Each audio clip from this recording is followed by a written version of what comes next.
We're on, so I would like to call to order the October 3rd, 2017 Board of Selectmen's meeting to order. Can we all please stand for the pledge?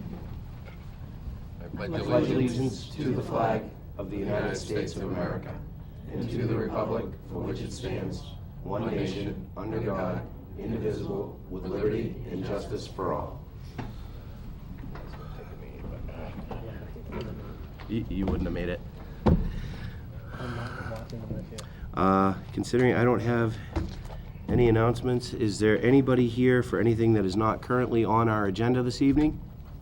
And seeing that as a no, I am rearranging the schedule a little bit and moving our agenda item 2, which is the school budget discussion with school officials and finance directors, up to our first agenda. So if Sherry and Kevin and Courtney wouldn't mind, and Brett.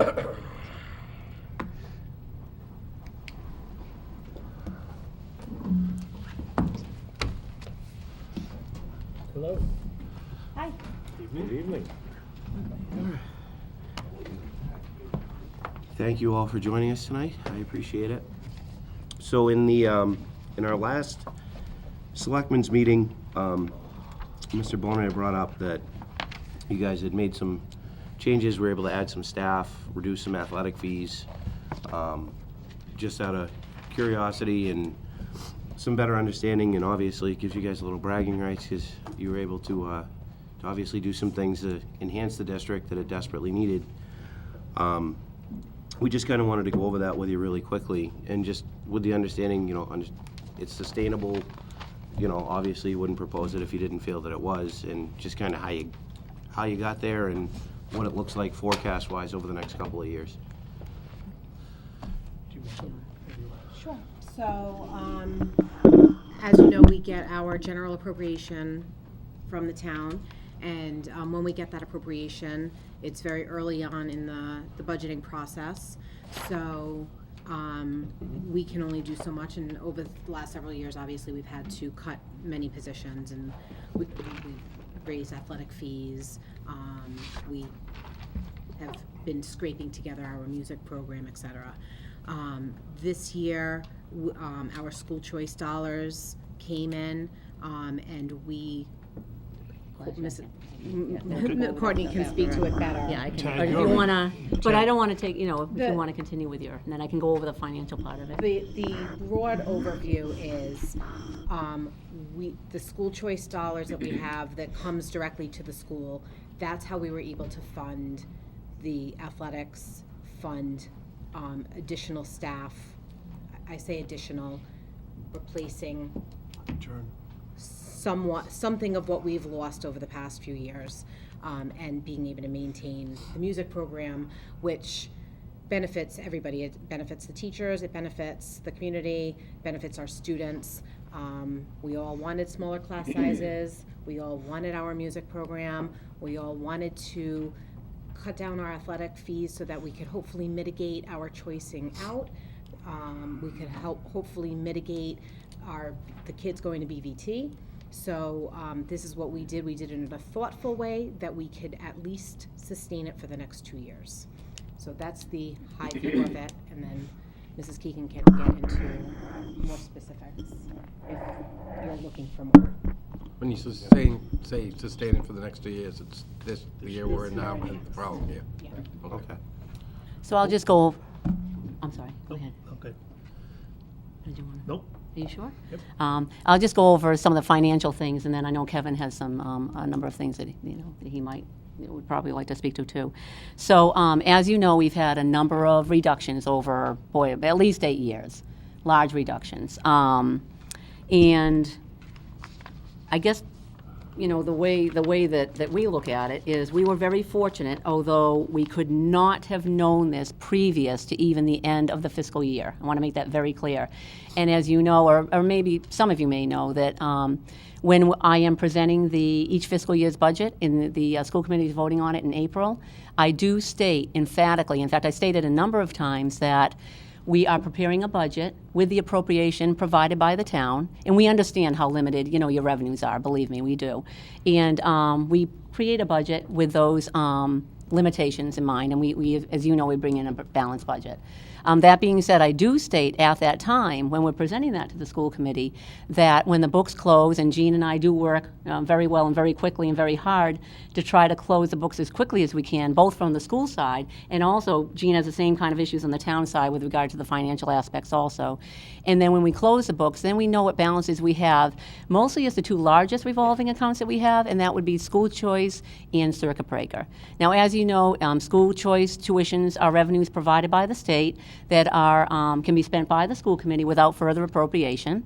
And circuit breaker are revenues that we receive in a year from the prior year special ed expenditures, okay, that are eligible for circuit breaker. And each year the percentage rate changes, that's by DESE, and it does vary greatly. So there are a number of things that you may not know in advance, but these are the two largest accounts that we look at. So from my perspective as a business manager, and what I present to both the superintendent and the school committee, is we're looking at the general fund and the two largest accounts, school choice and circuit breaker. That being said, I want to remind you that in FY 2017 at the May annual town meeting, because we were discussing net school spending, and the town was really butting up against barely meeting, or actually we were afraid of not meeting net school spending by the end of FY 17, which is June 30th. Okay, so as you know, there was an additional appropriation of $140,000 that was provided to us in May. So as you know, that's right before the end of the fiscal year. Can I just interrupt for 1 second? Sure. That was because we had budgeted the health insurance at the level of March of, what year are we in? The previous March before the FY 17, based on the census that we had, and health insurance for the school employees counts towards net school spending. It was so volatile. I mean, we just fluctuates from what was budgeted to what was actual. Then we had a large residual, and again, because Courtney said we were close to net school spending, we had to do that transfer because it was either going to be spent on health insurance for school employees or it was going to be given to the school to be spent on school expenditures. So that put them in a better position as they closed out their year because we did that influx in May. And again, you know, Courtney and I, the tighter the budgets are, the more it takes to manage them. And you have to be, Absolutely. we use our town meetings now more than ever to balance the current year's budget. So we're using definitely the annual and the fall town meeting, but now we're using the spring. So, can I ask? Right. I didn't mean to interrupt you. Oh, no Oh, problem no, at I all. apologize, and if I interrupted Yeah. anybody. So I guess the ask is that I'm assuming that there was addition of FTEs that came onto the school as part of what you guys had done with your budget for this year, right? We brought in additional employees? Are you talking about in August? Yes. Oh, yes, as Sherry has already indicated. We were just going over, I thought some of the questions were the financial part of it. Yep. So my question is the addition of FTEs, is that potentially going to have a health insurance impact, which may readjust that number for next year?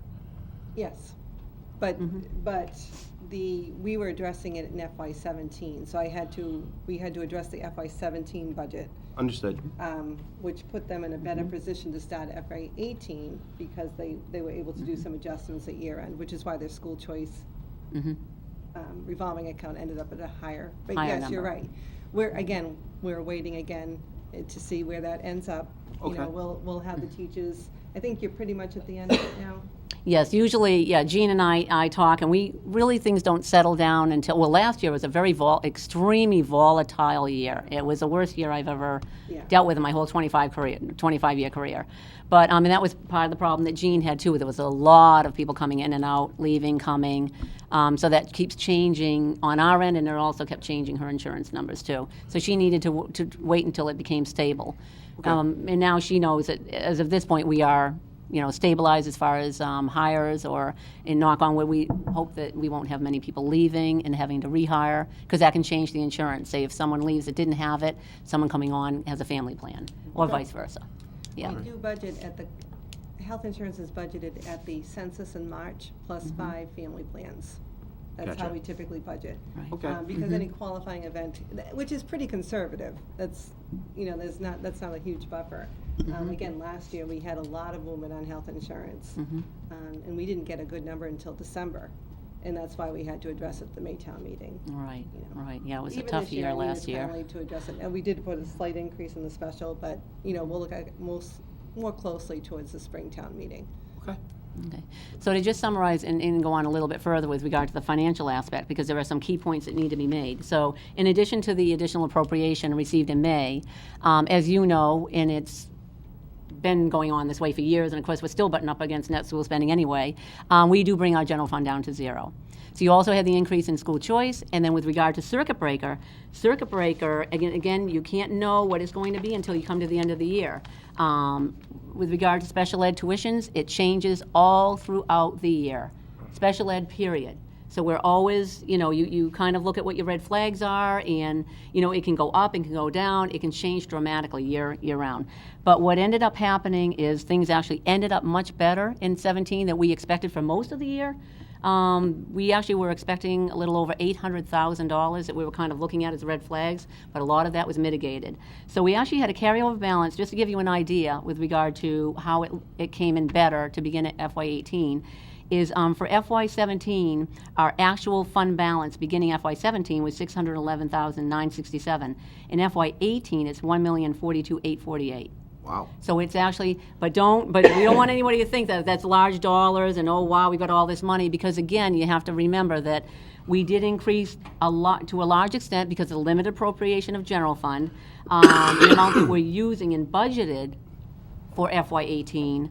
But we did get from DESE preliminarily what they're expecting our revenue to be also. So to be honest with you, with regard to our budget subcommittee and our discussions, myself, Kevin, Brett, and Sherry, we looked at all of the figures, and it is somewhat of a calculated risk. We're not going to say that it isn't with regard to looking prospectively, but we felt comfortable doing it, looking at, stabilizing the district, going forward, mitigating people leaving, trying to mitigate school choice, BVT, and keep in mind, and one very important point that Jean can also back up too, is that the BVT and school choice, those figures, when they go up, they come right off the top on the revenue, which actually takes out for the town side departments and the school side. So what we're doing, we're hoping will actually help not only school department, but also all town departments. But that's how we were able to do that.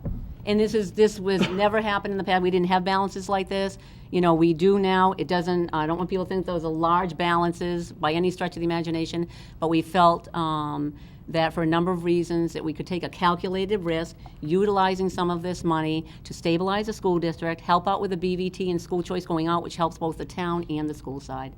So, and then Kevin there's a lot he can talk about on the district part of it. And I don't know whether or not you want to talk about the process, but as you know, this was done over a period of about a month and a half with discussions, as Courtney just mentioned, with the subcommittee, also an open session, and that the administration had been charged by the school committee to look at district-wide what the needs were.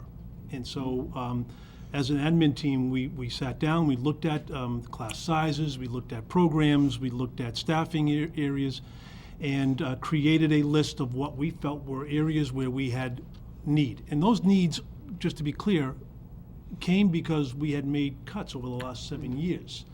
So everything that happened, that took place, was not new. The only thing that was new was a Title I math teacher, which we've been trying to get a math specialist in the district for probably about 7 or 8 years. We finally got a Title I. So the only new position out of it is a Title I math teacher, K through 4. Everything else had been in district previously and had been eliminated in the budget cuts. So we came back with a complete list. We presented it in an open session. There was actually quite a big turnout at the session as well. And then we went back and we were charged to now try to prioritize within the district from the most important need down to what would be a need, but not as imperative as some of the other needs. And that's how we ended up with the positions that we decided upon. The kindergarten teacher was based on the fact that the average class size in kindergarten was going to be 28 students. State average is 19. The fifth grade teacher, the average class size was going to be 29 students. We wanted to drop that class size down. We brought back a dean of students, which, as you know, we had eliminated the dean of students, which had always been there. and it created a concern for managing the building, the middle school building, but also we had been without a dean of students in the elementary school since I got here 8 years ago. So the priority was, okay, can we get somebody who can do both buildings, which is what that person is doing right now. So instead of hiring 2 people, we hired 1, but we asked him to go between 2 buildings, based on the fact that the buildings are right next to each other. It's workable, it's doable. And that's helped out tremendously as well. The band program was another issue, bringing back a band teacher, bringing back making a 6th grade teacher from a 0.5 FTE, a half-time position, to a full-time position, which allowed us to address class sizes in grade 6 as well. And then the only other thing after that was we also looked to drop down the user fees based on the fact that the user fees had gone up to $300 with no caps. Previously, as you know, it was originally $125 with caps. It went to $150 with caps, and then it jumped to $300 with no caps. And so we felt that I knew data-wise that participation numbers had dropped down in athletics. We had seen the participation numbers drop down in band when we implemented a fee base for the band. And as everybody's aware, the boosters of the band and the athletics really have subsidized those programs to keep them up and running. As you know, 2 years ago, we eliminated completely the band program and athletics from the town. At both the middle school and the high school, they were completely eliminated, and the only reason they survived was because of A, an increase in the user fee, and B, the boosters raising the additional funds. So we needed to address that. And so the process was involved everybody. It was a top to bottom input, and the decisions were made were clearly linked directly to the district's mission statement, which is that our decisions are made in the best interest of our students. So we dropped class sizes. I think that the school committee had been very clear for the last 3, 4, 5 years when we kept making cuts. The impact was class sizes, and they wanted us to address that, and that's what we did. It's not a long-term fix. It is fingers crossed, it's a 2-year process that will be able to maintain these programs, but in 2 years, we know that it's very possible that the bottom could drop out again, and we could be right back here dealing with these same positions and having to make very difficult decisions, which will again impact implementation of programs and class sizes. So that was the process that took place.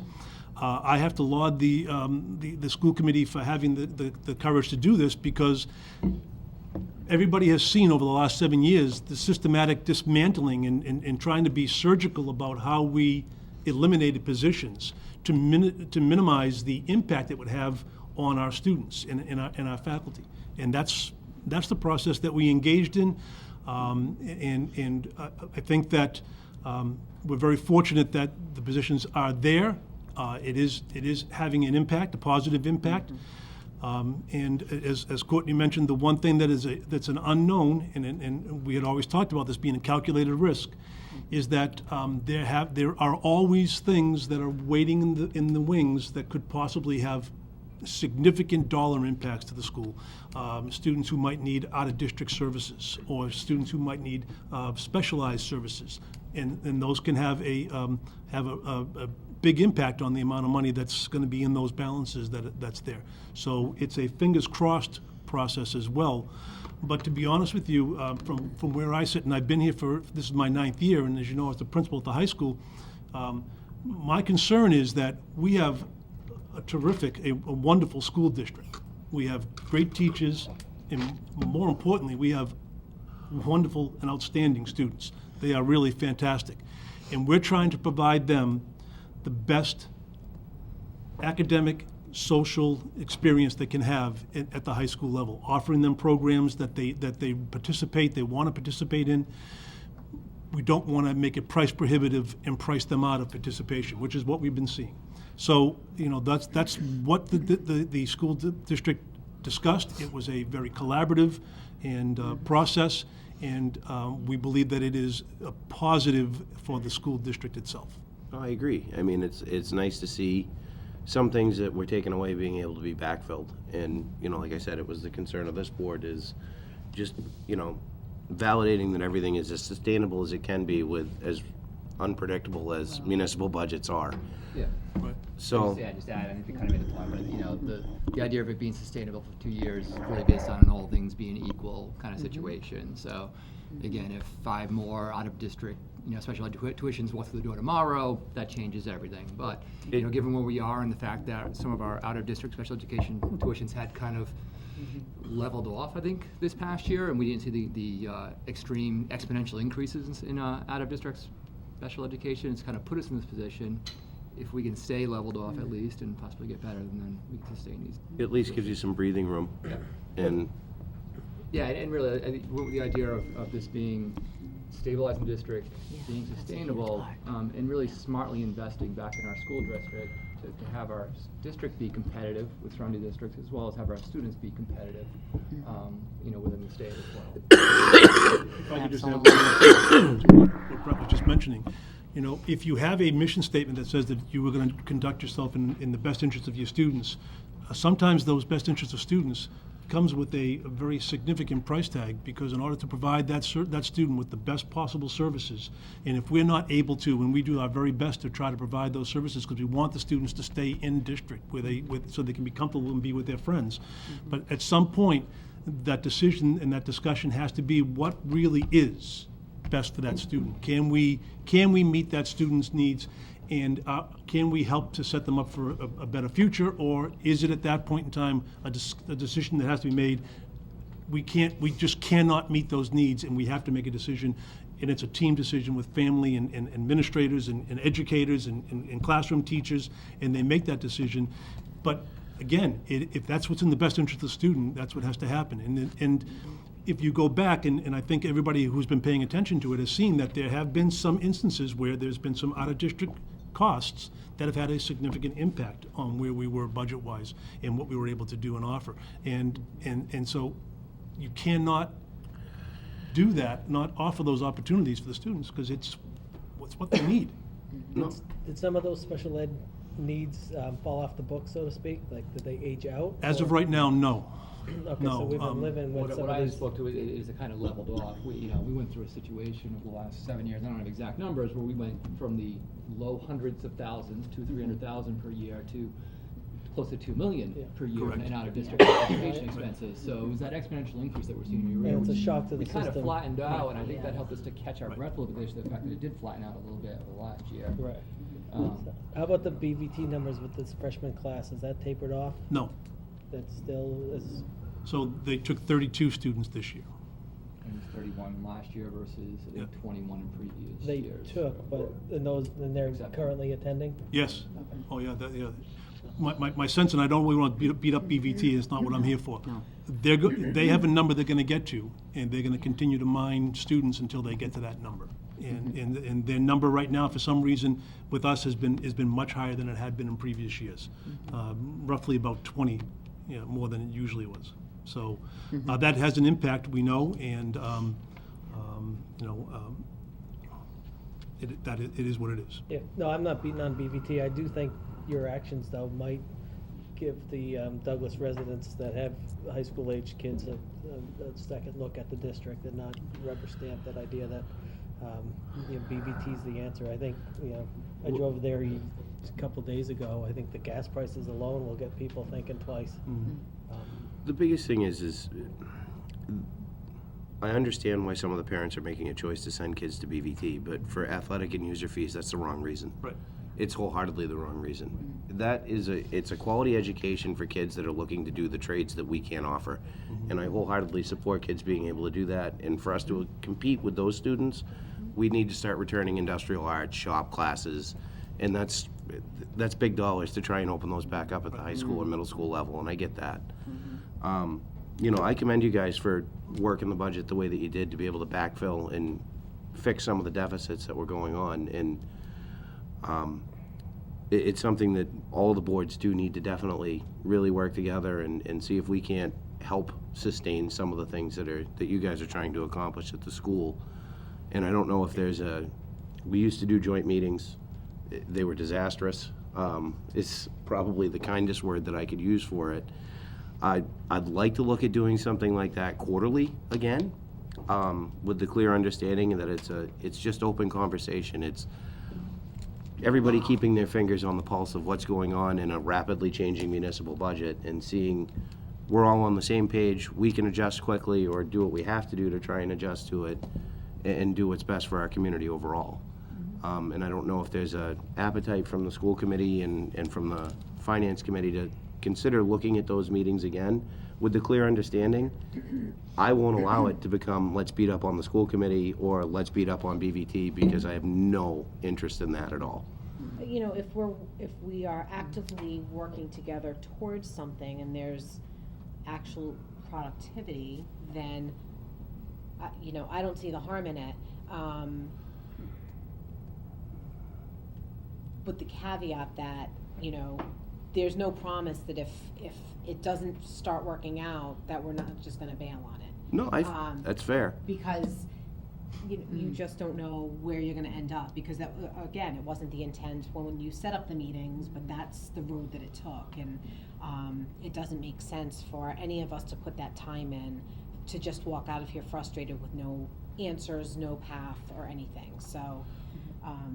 No, I mean, I think it would just be nice for us to get together and have a state of the state, you know, with all these different groups sitting down and saying, you know, this is where the municipality's at. Yeah. Where's the school sitting? How does FinCom look? I think we were about it last year with the group meetings, almost trying to solve a problem that's really almost unsolvable for us. Yeah. And that created a lot of tension, I think, for everybody. If these new sessions became more of just a readout on how everything's going, what's on the horizon kind of thing, I think that could have some value to it.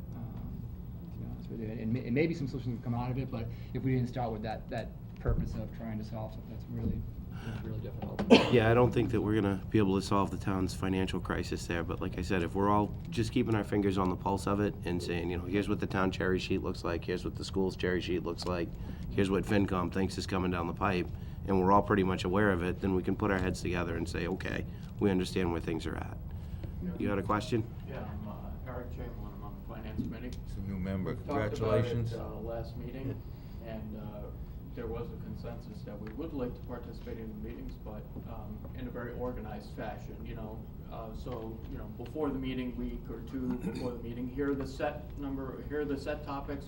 We're gonna step to the topics so we don't, like you said, we don't go to off book and we don't start confusing the conversation. But that was a consensus in the finance committee, is that we would like them, just as long as they're nice and structured and we stick to productive conversations. Agreed. He's a new member. He is? You're a new member, correct? Yeah. Yeah, congratulations. Yeah, Congratulations. thanks for volunteering. Boards change and people come and people go, and I think for some new members, to have that discussion, is good. And, you know, quite honestly, everyone that was in that last couple meetings, I'm not certain any of us came prepared, right? So if we were to do it, and I think it is important that, get out of here, John. That we really work together on it. There's one more thing I want to speak to that was brought up at your last meeting, and that was a conversation surrounding decisions that were made about the library, but it was made in the context of, well, if I had known that the schools could do that, I would have made a different decision on the library, or the conversation would have gone differently. And I think what you have to understand is the school budget, when you're up against net school spending, we're getting the minimum that the state is requiring the town to give, and obviously we're very appreciative to get what we're supposed to. We don't have a slush fund. We're not getting $1 million more. So any decisions made for any other departments is really outside and a completely separate discussion from a budget standpoint than the school department. And I don't think that it's productive to pit departments against each other. You know, in these hard financial times, we're all doing the best we can, but your decisions on the library or other departments getting what they need, I think it's a completely separate conversation. So I think that needs to be made clear for the public, so that people aren't saying, oh, well, the school has this, then why can't the library have that? And I don't think it's fair to bring something, it's keywords, it's the transparency, well, I'd like to know, we're very open, our meetings are open, you can call us anytime to get any information that you want. And I encourage you to, I'm around, they're around, Yeah. call us. I don't know if that was me or Kevin that said it, but you have to understand, 2 superintendents ago, we were told that the person couldn't operate the school district. Last year, the school committee chairman had told us that the car was off the cliff, right? So I had thought that in order to help stave some of this hemorrhaging of students, that we would, look at municipal departments and maybe throw you guys some way, be creative, to help reduce some of those athletic fees, right? So I understand what you're saying, where I'm not pitting department against department. I'm trying to help solve a problem, which I think you guys have done. Whether it's sustainable or not is something we'll deal with when we deal with it. And to be fair, if it was just our general fund budget, we would be off that cliff. But because we have school choice dollars, and because we have circuit breaker dollars, those funds are aiding us. But if it were just general fund dollars, we would be off that cliff. And there is no ands, ifs, or buts about it, and we're not sugarcoating it. It's the truth. Well, and I get where you guys are at, and, some of it is, and I'll throw myself on the sword, and I'd explained it to you earlier, I haven't been doing a lot of my due diligence of watching a lot of the other boards and committees in their meetings and how you guys are arriving at numbers, and I appreciate you guys coming in and at least saying, here's where we're at, and here's how we got here, and, kind of made you repeat yourselves, I guess, but I appreciate it, and thank you. Mr. Chairman, I just have a couple of questions, have you finished? No. Go ahead. I wasn't. I'm gonna Okay. slap you around a minute for it, too. Thought you were Having a little trouble transitioning to breathing saying here. goodbye. I'm having a little trouble breathing, and now you gotta jump in and do that, but I see how it is. I think the long story short, on the library thing, and it may have been just a miscommunication or misinterpretation as to where it is, but ultimately, we turn around and look at an overall municipal budget, which includes multiple departments. It's police, it's fire, it's highway, it's school department. And if any one of these departments all of a sudden has a much larger fiscal need than the other ones, then we have to kind of sit down and weigh that out and work with Gene in saying, we only have this much money, and this department needs this, so something's gonna have to go. And it's any department that all of a sudden gets a sizable, larger requirement for revenue, it's gonna have an impact on all the other departments in town, because we only have so many dollars that can be spread among all these different areas. So, and I don't think it was anybody on this board's intent to say, well, the school had this and we were gonna close the library for the school. That certainly wasn't it. We were overall, and I believe I'd made the motion to close the library, was looking at taking capital out of what fund did we pull it out of? Free cash? Out of free cash and put that into the operating budget, which is where my concern had showed up. And I said, well, as opposed to doing that, we may need that free cash in another year. And I said, we may have to seriously look at closing a department down. And I don't think that financial picture has really changed all that much. Because I don't think our revenue is gonna suddenly miraculously get better between now and when we start going through this again next year. But is that the direct fault of the school or anything else? No, it's not. There's a lot of contributing factors to why we're sitting where we're sitting, and it's no one particular board or committee or department's fault. What? I wanted to know if we could get a free cash number, but she looked at me like that wasn't gonna happen. She'll come right across the table and slap those glasses off you. Kyle, you're free to go, bud. I'm sorry. If I could, though, just to answer Tim's question, we did submit the balance sheet today. We will have the free cash certified shortly, and I will be giving a presentation as well as where the sources of free cash came when we do get the certification. We did have some positive things to end the year. Go for it. Chairman, through you to the school folks. So my understanding is either in increased revenues or decreased expenses, we're ahead like $500,000 or $600,000. Was that the number? What do you mean, the end number of what? Or the end number for what? Through the school choice and the circuit breakers have realized how much more revenue either through decreased costs or increased revenues from the state? I'm trying Well, to get that number. It's not just a revenue part, it's the fund balance coming forward for the prior fiscal Okay, year. yeah, but what's So that's the really, net? it's really both, it really is Yeah. both. So, like I said, circuit What's the breaker. aggregate of the two? That's what I was looking at. Well, I look at them all kind of separately and then kind of pull them together, because they're different things, you they can got be more spent on dollars to different, spend. because they can be spent on different things though, too. So you Okay. can't just throw them together in an All right, aggregate. okay. Circuit breaker can only be spent on certain very limited expenditures, so you don't Okay. want to just throw them together, and I wouldn't want the public to think that either. But, just again, to go over the fund balances being brought forward, it is a big, big difference. You know, in fact, if it weren't for this, we would not have been able to do any of what we did. Fund balance for school choice at the beginning of FY17 was almost 670,000, just to round numbers off, and it was 948, just around 948,000, beginning of FY18. Okay. With regard to school choice revenues, It's more it can coming in, change. more coming into Douglas than the school. No, that's just fund balance. So fund balance, it has to do with also the expenditure part of it, Okay. okay? Now, with regard to the revenues, they change every year, and actually today, I actually broke out the revenues, because another thing people don't realize is that with regard to school choice revenue, you get $5,000, only $5,000 for each student coming in, which is far lower, of course, than any per pupil spending or anything. So it does not cover the full cost of the child. But there's also a special ed increment. The special ed increment has gone anywhere from $33,000 up to $169,000 for FY17. So we also have special education funds that come in to offset depending on the student that are coming in. So that changes a great deal. But as far as the revenues go, they actually went up again in FY17, but most of that increase was from special ed, which we cannot know in advance, okay? So that's an important key point to make. But it's been hovering around 676, or around 700,000, 660.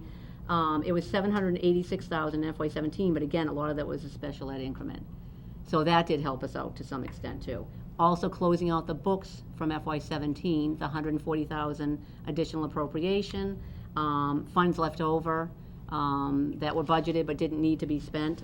Special ed, you have to budget way in advance from when you're going through that fiscal year for the students that you currently have. The services can change and the students can change, and that also happened. With regard to special ed, the circuit breaker fund, that changes every year depending on the percentage. It's gone anywhere from 42, I didn't bring that sheet, but 42.75% I think it is, up to 75%. The law says it's supposed to give us 75%. They've only done that, I think it's twice in the past 8 to 10 years. 65%.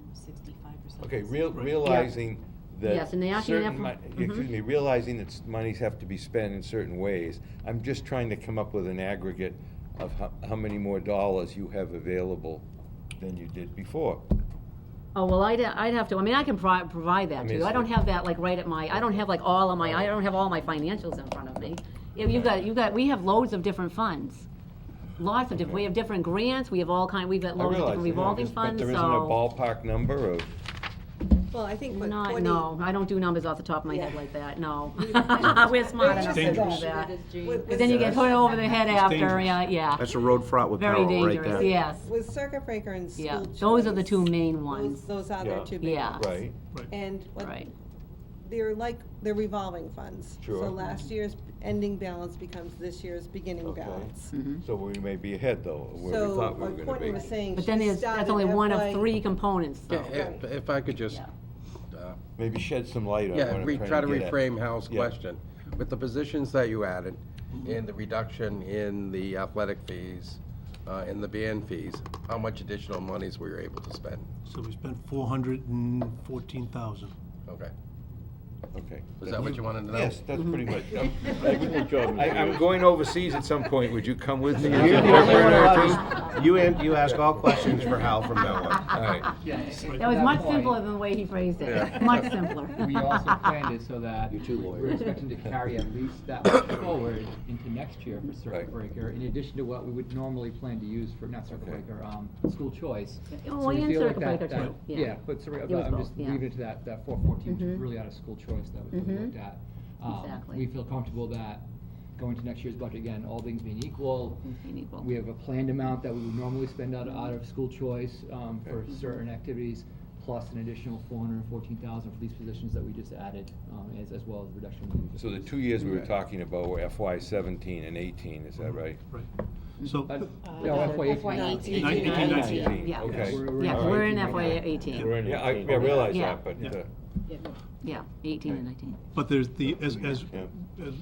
Mrs. Keegan was trying to mention, and I've mentioned it as well, there's always that issue of red flags that might show up on the district. And, you know, we're sitting right now, special needs. trying you know, to deal Yep. and keep certain students from having to go out. If they have to go out, then there's that expense, and that will impact, you know, where we're able to go.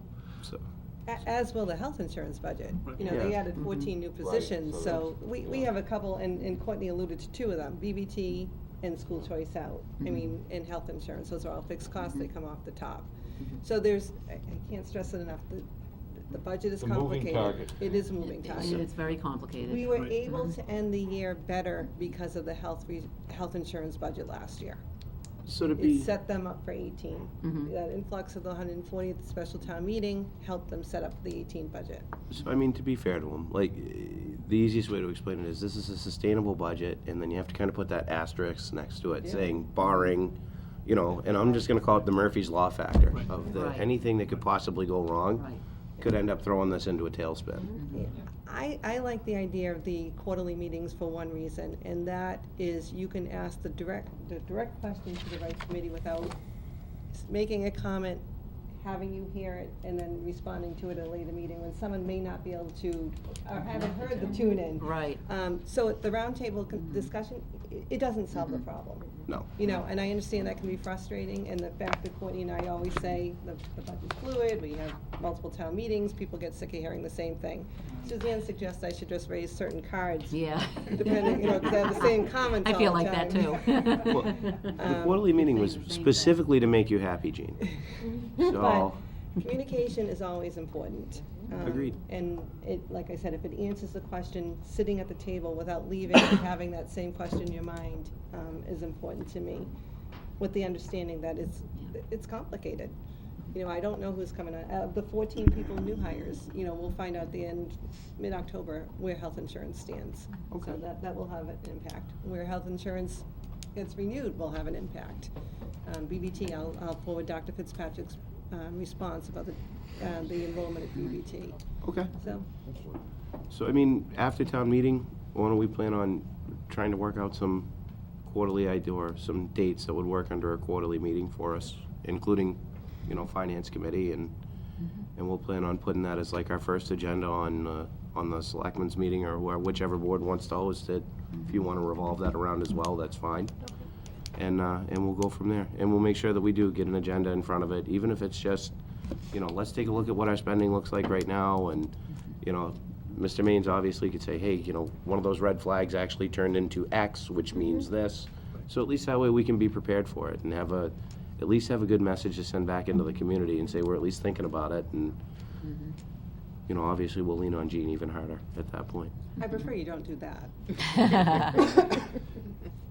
If I could just take one more minute for the board. You can. Use this forum to talk about something that Mr. Bonin just brought up, which was regarding students leaving, going school choicing out, BVT or elsewhere.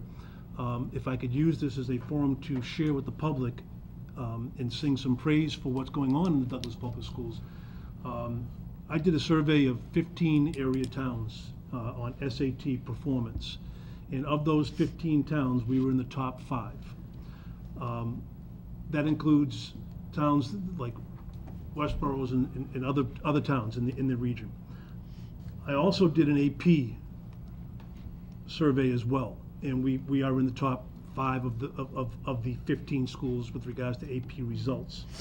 To the point where, and I think that I've shared this, and I feel I should share it again, that we have more students taking rigorous courses, AP courses, than we ever have before. And we have the district has twice been recognized by the College Board as a honor roll school, which means that we are one of the top 350 schools in all of North America. all the schools in Canada, all the schools in the United States when it comes to AP productivity. For a small school that had very few APs 8-10 years ago, this has led to our students being accepted at some great schools. And not only that, 92% of our students are enrolled in colleges post-graduation from high school. So with regards to students electing and parents electing and thinking about going to other districts or to BVT or to wherever they want to send their students, I think it's important to understand that the Douglas Public School System is a high-performing school district, and it has maintained that in what has been difficult budgets that we've all known about for the last 8 years. And that what we endeavored to do with this decision was to continue the performance levels that we're having within our schools, and to give our kids the best chance to a student who was in kindergarten with 29 students is only in kindergarten with 29 students one year. time. And the impact of that can carry over from year to year. The same, and so it's important to understand that that's the starting point. We didn't get to a top 5 in SATs and a top 5 in AP, all of it when they walked in the high school doors. That started when they were in pre-K and kindergarten, and that's a process. And in order to support that, you need to make some very difficult decisions, and those are the decisions that we made. All right. Thank you, Kevin. Okay, Yeah, thank you. Appreciate it. Thank you, guys. Thank you all. Thank you all. Yes. Have a good night. Yeah, thank you. Chris is getting a key. All right. So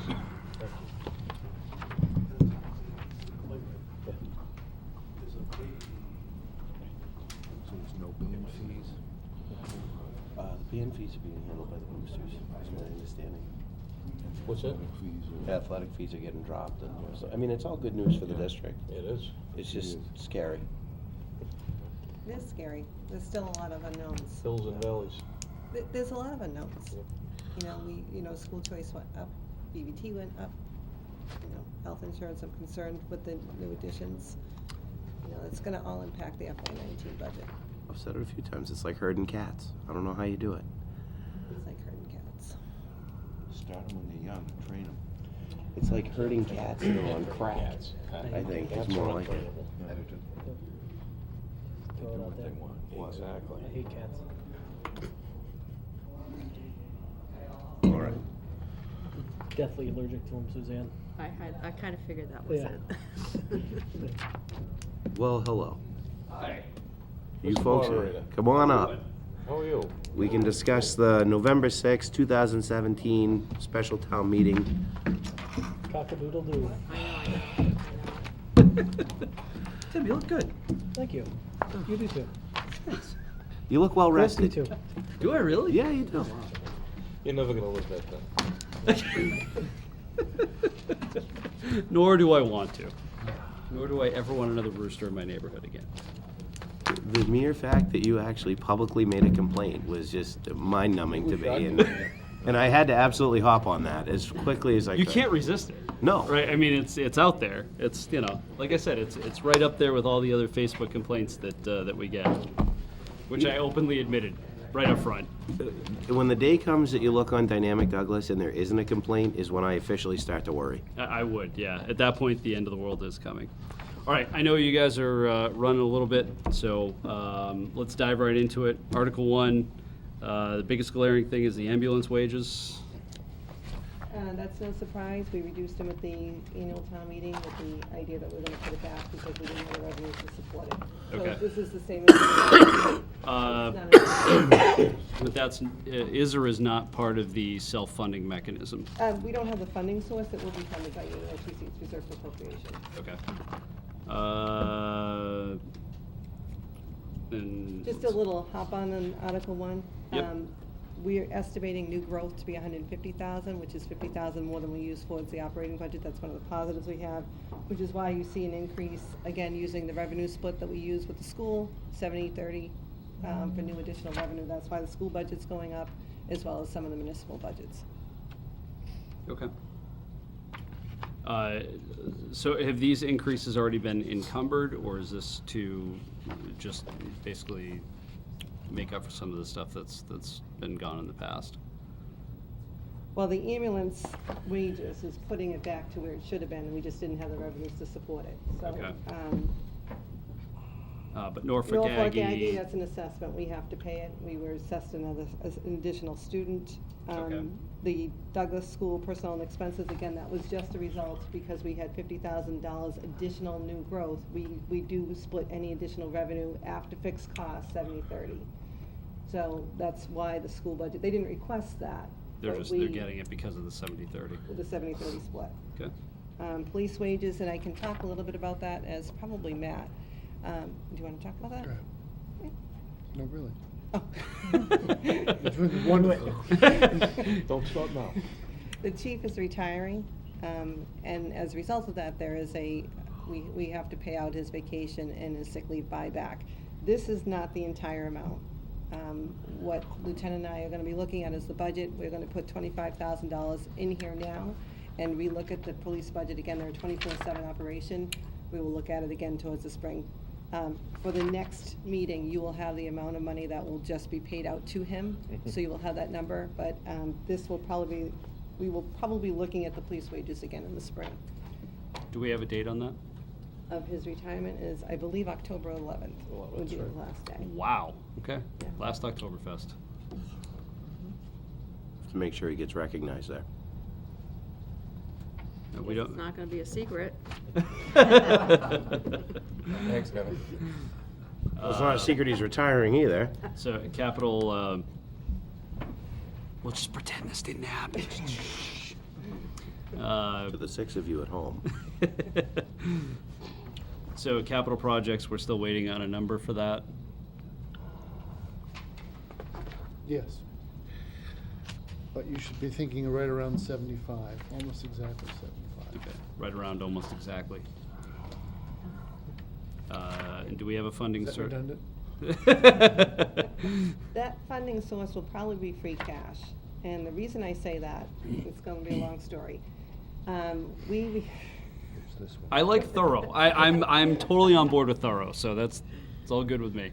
So, we had the boiler fire here, and we were going against our insurance claim. We didn't have it in time for the special town meeting, so we took we transferred 70,000 from free cash to the boiler project.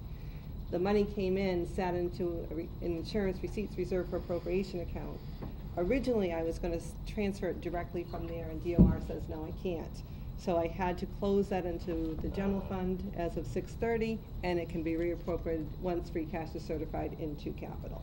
So it's taken a roundabout route right now. Municipal money laundering. No. No, that is not what I said. You're asking for trouble.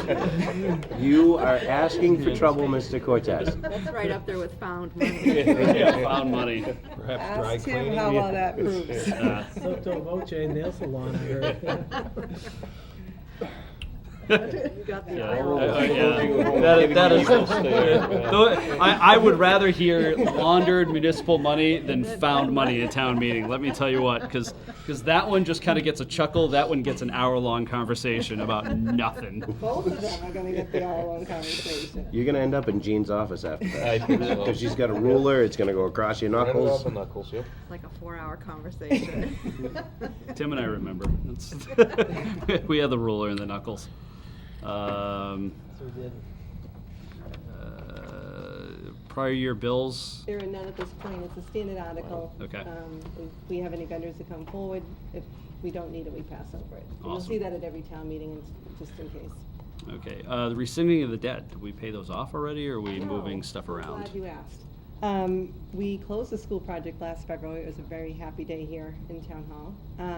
We took down the poster that was out there for about 8 years. Because we had the residual in the school construction projects, we chose to transfer the funds from those projects to fund instead of borrowing them. So we no longer need this debt authorization. We weren't gonna incur the borrowing costs if we didn't need to. So Okay. we transferred the money from the school construction that were completed into these. And they were okay with that? Who? The government? Yes. I think that's, As wow. long as it's a Yeah. capital It project has of to the be capital same project, same as term. the term. So the Okay. board is. But they don't have to be related. They do not have to be building to building, they have to be the same, they have to be borrowed for the same length of term. These were authorized by the Board of Selectmen to last Sure. 15 years. The second borrowing for the school project was a 15-year borrowing. That's when we had to assign the meaningful life of the Yes. items. Keith, you have a good memory, was a because debt that was explosion. our understanding, or my understanding anyway. Yeah. And Jean pulled a rabbit out of her hat and pulled that one off. No. No rabbits, no money laundering, and no found money. Dave, you're gonna have company in Gene's office. There's gonna be a line, I believe. Worst of all is the laundried rabbits coming out of his mouth. Very clean rabbits, very clean rabbits. Rabbit's lunch one? Yeah, wow, that's cool. Please note who's not participating in this, Gene. That's because you can't breathe. Mike sitting quietly. Launching grenades. Land one, what's Yep. that, what's parcel? I'm is out. that? Taking land. I'm all done. We've gotten to the financial articles. 7, Thank you, Gene. what is Thank that? you. It's really acquiring land. Yeah, and whose parcel is that? I was gonna make a joke about that one. And I was like, yeah, you know what? Just no, because nothing good is gonna come of That talk that. this So way. what? No, it's Gilboa Street. Is this over by the bridge, like Is it a the gift easement to by the the town, bridge, or- or am I I don't know. misunderstanding the Yes, it is. map? This is It is. I believe it's right at the intersection of Bilbo and. Oh, that's Elmore. right, yes. Is it the Yes. vacant lot there? Yeah. It's on the riverside. It's on the riverside. But on the yeah, I was gonna riverside, say, but it's okay. on the river. Yeah, Okay. not where Okay. the house is, the other side. Okay. Okay. Are they just being nice and want to give it to us, or? I think, I don't wanna say too much. Okay. The treasurer collector is going to go to, in front of the finance committee to explain this article. I think she requested, along with Tim Bonin, the structural language of this one. So she Okay. will be there to explain that one. Okay. This has gone through the planning board. What was the question? This is- Yes, it's scheduled for a hearing on their next meeting on the 10th at 7 o'clock. Okay, so we'll have a recommendation by special. Yes. Okay. Number 8, with more X's. So I'll be really exactly precise and say it's not a lot of money. They only got back to us today with the beginnings of their estimate of what this cost is gonna be. So we're gonna have to, I wanna give them some feedback on whether or not we accept their approach to the issue. But this is it's not a large expenditure. Who's they? WBDC. Number 9. Going from BAs to PBs. I will admit, this is usually where I glaze over, but I'm guessing that we decided to change the drive-through approval from being an issue for the zoning board of appeals and sending it right to the planning board. That is correct. Okay, and has that one already been voted on? Nope, that's the one I mentioned. Didn't catch what you were talking about. I was talking about the acquisition of the land. Oh, that doesn't have to go to planning. That's not, oh, okay, that's not a planning board issue. Okay. All right, so Article 9 is, The zoning article is on the 10th at 7 o'clock with the planning board. okay, great. That's sort of an aberration, it should have been with the planning board, probably, already. From the way the planning board is now, what it's We doing found versus the Z. the overlap with site plan review, and Yeah. now that was split between 2 separate boards. Yeah. So, What's the driver for this one? well, it came as a result of an application, and the ZBA and the planning board agreed that some of the considerations regarding traffic should just lie with the planning board. Okay. So this is planning board requests this on their. That's right, Okay. they are the sponsor. Got it. Thank you. So any questions for me on the meeting in general? These are the ones that scare the heck out of me, because everything seems pretty straightforward. So plan on 3 days. Yeah, that always frightens me. We did miss one article, the transfer from free cash to OPEB. Yeah, That is, again, another closeout account. We had a health reimbursement account that we no longer use because now we have a high deductible HSA account. So that $66,842 is what's closing from that account to free cash. And then, again, we have to appropriate the town, transfer from free cash. I know OPEB's something that we've been diligently trying to properly fund, so I'll be honest, I just kind of glassed over that one. We're And really not even close to properly funding. We do token transfers. We do 50 at the Springtown meeting, and then whatever we can put it back towards the fall, so we put some money. We show some effort. Okay. Not for nothing, you're doing a lot more than a lot of I was others. going to say, I know a lot of towns aren't doing. It's admirable. We are ahead of a lot of other towns on this issue. Yeah. So any questions for me about town meeting? Okay. So Chris and I did do what I would like to refer to as some due diligence with electronic voting. Uxbridge actually got really ahead of the curve on this issue, and basically what it is it's a town meeting thing where everybody gets a remote. There's like 4 buttons on the remote. It's yes, no, and then Maybe. they're not maybe, because you assign them and you say, okay, because I mean, realistically, we would only foresee doing yes or no. Right. But there could also be, like, if you were, taking a poll and you're like, hey, just an informal poll, we have 4 proposals here, which proposal looks best to you? You still have more buttons, okay? Yeah. But realistically, yes or no. So, it's an interesting system, and as I don't think I'm speaking out of turn when I say that Uxbridge meetings tend to be pretty contentious, and they felt that it was a good fit for them. There's, I would say, probably 10 other towns in the state that I'm aware of that have adopted electronic voting, and again, it is a town meeting. So annual special town meeting only system. It is not something that would apply to voting for president or for selectmen or anything else. It is just a town meeting thing. It is a very fast, it is a very efficient system. So basically you say all those in favor, you give them 30 seconds, they push their button, it tallies up on the screen. You know within a matter of seconds whether or not it passed or it didn't pass. It's obviously a lot more accurate than going through with counters and checkers, and as participation in town government decreases, and this is something that I've been trying to stress for 10 years now, that as participation from residents decreases, that participation will be made up with expenses. So if people aren't volunteering to do things, we will have to find ways to pay people to do things.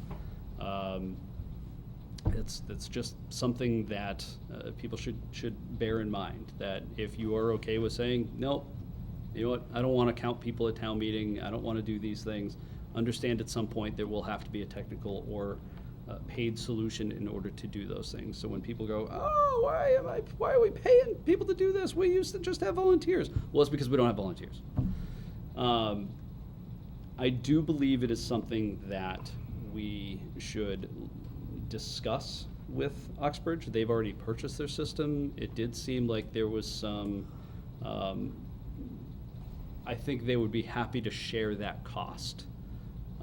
It is not an insignificant cost. It is not something I'm necessarily recommending or not recommending. But one thing that does stick in my mind is towns in the Blackstone Valley, we always do a really good job of saying, geez, why don't we work together on this? Northbridge needs a new fire station. Why don't we build one together? And then it just kind of goes away. We need a new DPW. So does Northbridge. Why don't we? And then it just kind of goes away. Maybe this is a place to begin a discussion with another town about sharing a resource somewhere and building a bridge. I don't know. Obviously, that's kind of not my role, and I don't mean to step on any toes when I say that. I have reservations about how it changes the dynamic of town meeting itself.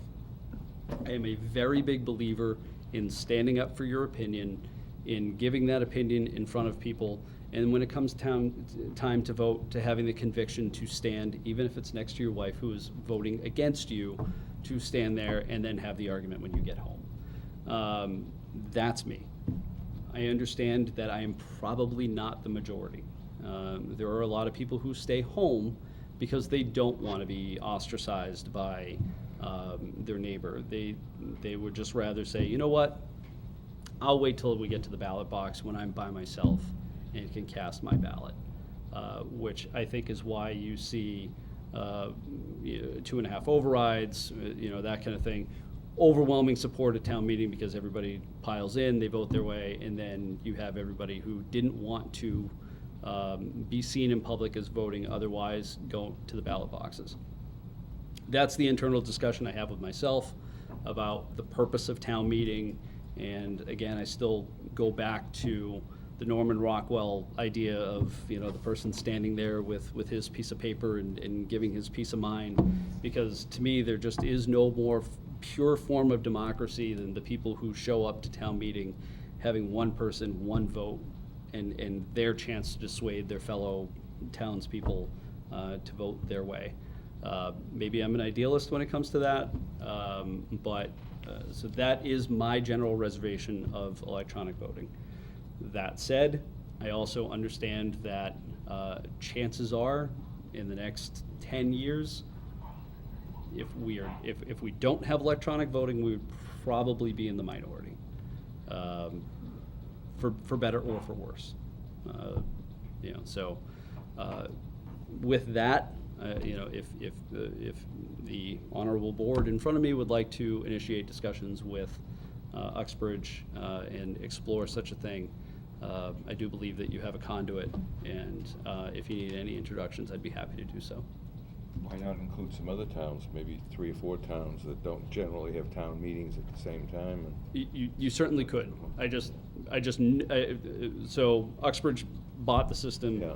invited us to go and tour the system and see the system, and so that's as far as our knowledge has gotten. For all I know, Sutton could be interested, in some of the others. We are in a fortunate position that Uxbridge and us, and I'm sure my English teacher at some point will correct me how I said that, but do not share the same dates for town meeting. So I take it it's a portable system and we could share it between towns? Correct. Okay. Yep. And for the record, I agree with your characterization of town meeting. I mean, it's worth at least looking into. I think so, yes. So, I mean, it bears merit in a discussion. I'm kind of in Keith's camp on the nostalgia side of it.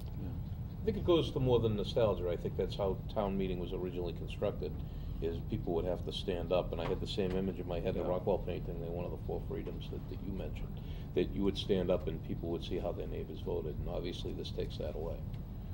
It does. And some people standing up may either sway people for or against. Correct. Which you can still do. Which is- It does not take Take away that from that. part away. Yeah. If you wish to address town meeting, you still have the ability to address town meeting. It's just, when you're doing the. Right. Well, I think it's also, like, the electronic voting is gonna get the younger crowd to actually start participating in this, because, I mean, at least from what I've seen, like, the new millennials that are coming through that are part of the vote, they don't wish to stand up and be recognized and talk and have an open debate. They wanna push a button, get it done, and walk away. Like, they're a very streamlined, fast generation of kids that are coming through that just, let's just do it now and go. Because I have social media that I need to be on and all that other stuff. It is fast. I will say that. I mean, I don't think our voting, as is currently constituted, is cumbersome. I mean, it's, okay, I just got you want to bet? You're not the one tallying it. I go to Oxford, and Um, I was in this third overflow room at the last town meeting. On the Really? first and second, well, the first night I was in the third overflow. My name was announced, I was one of the tellers. There was no shortage of them. I know the moderator there, and he'd asked me when I was checking in. It took me 45 minutes to check into that town meeting. It started late. I think that you can't compare the two communities. No, I think you really can't. We could do town meeting in here, I think, with the level of participation. that we Not when get. there's an override. Not when And- there's an and- override. Those exact words. And even at your worst, you cannot compare the two communities. You really can't. It's an educational experience. It can get very heated, you know, and again, that is one of the things that this system does do well, is if you had to be in multiple rooms, voting is made a lot easier. Once every 4 years, maybe, something like that, we wind up in multiple rooms. But I will say, the technology in the high school and the understanding of that technology is woefully inadequate for multiple room town meetings. The system's robust enough, it could be used potentially in the school department for some programs where people are choosing where to go on a field trip or something like that. Could be some interesting I mean, if applications. you wanted to go down that route, I think we'd be buying one ourselves. Right. You know, and they're Oh, we can not. start with a simple. What was the cost of their system? I want to say about 25,000. I don't remember that being on a warrant. Rabbits, Gene, rabbits. Yeah, it's not an inconsequential expense. It's actually less than I would have expected to tell you the Really? truth. Okay. Yeah. It was slightly more than I expected, you know, just for a few buttons. Not But- likely the Russians would want to hack us on a zoning bylaw change either. Are you having a hard time getting counters? We try that night. I do ask if there's, people here that are going, I'll ask them if they will. So if they're not attending the meeting, then I try and find volunteers at the meeting. Okay. Some say no, Not it's too too much hard to happening count. while you were gone. Yeah. No. It's a lot. It is a lot. Yeah, it's you know, and again, like a lot of our other committees, we're relying on the same people over and over again. You know. What else is new? Um, I think we ought to look into it. Agreed. So, another topic, FinCom. Unfortunately, Jerry passed away. Fortunately, Brett Argel moved on, and I don't mean that as fortunately I'm happy he's gone. Fortunately, I'm happy he threw his hat in the ring for an elected position on the school board, and did win. So we do have some openings on FinCom. And I actually have some good inquiries into that. So hopefully, we'll be able to make some progress on that in the next couple of weeks and get that board back up to full capacity. The people on that board, it's owed to them to have a full board. I've been witnessing the difficulties that the chair has been having in just achieving quorum, and it's tough enough to be a volunteer on a committee like that. We shouldn't make their life any harder than it has to be. Okay. That's everything from me. You have anything, Chris? I don't, Keith. I know. I did a good just job. talked the whole time. I didn't even give you a chance. He's kind of like that rooster that lived next door to him. Yeah, all hours of the day, all hours of the night. Don't know when to shut up. Maybe that's the problem. I didn't like the competition. Thank you all very much. I appreciate it. Thanks, Keith. Have a great day. All right, so we're now going to be readdressing the Gilboa Court extension, the proposed widening.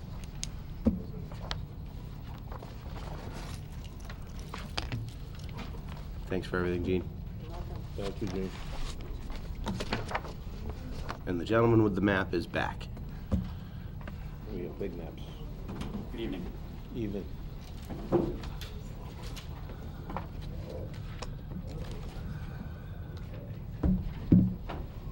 So we reissued another set of plans. We ready?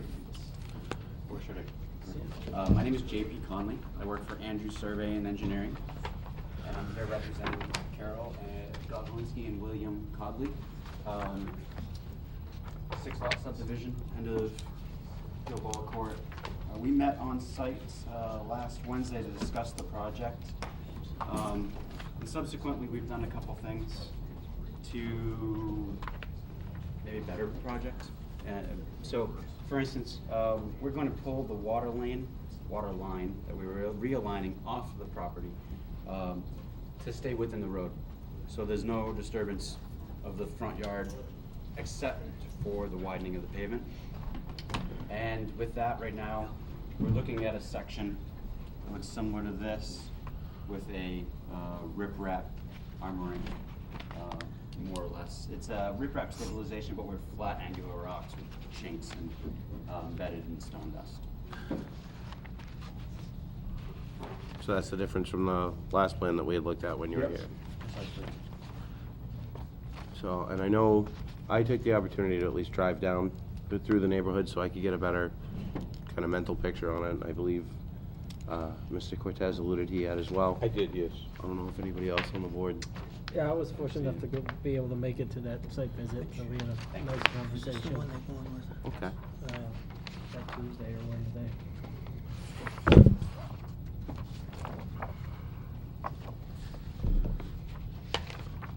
So I think it was mentioned the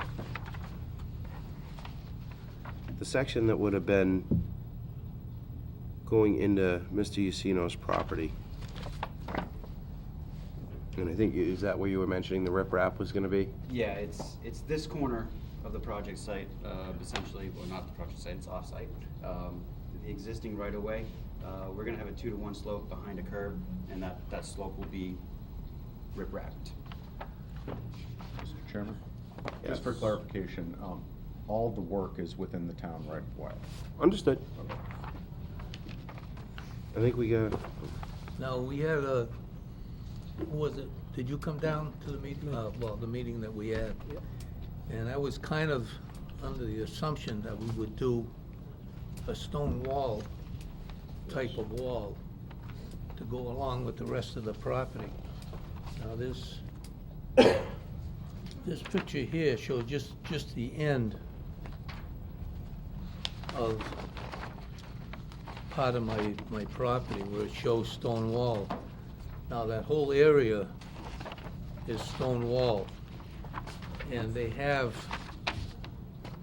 all kind of material there to do a stone wall rather than a riprap. I don't know how high it would have to be. You know, Mr. Furno could look at that and say maybe a 3-foot high stone wall is enough with a slope, with grass or mulch or some type of stone to hold the banking back. You know, I think I should have some kind of say on what goes on that corner. I know we gotta clean it up and we gotta make it look presentable. But I want it to go with the rest of my property with the stone walls.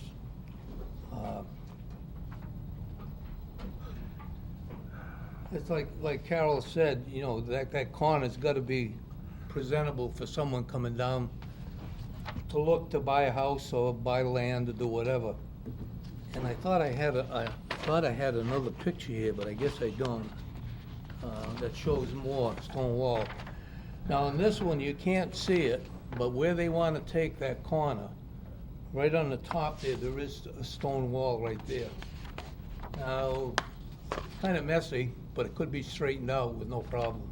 And it could be extended another couple of feet to tie right into the stone wall that would hold back the banking. If the whole thing could coincide. I don't know, that's my say. I know the project is gonna go through, but it's a piece of property that the town owns that I pay taxes on. So I think I should have some say on what goes in there. I don't know how you feel about that.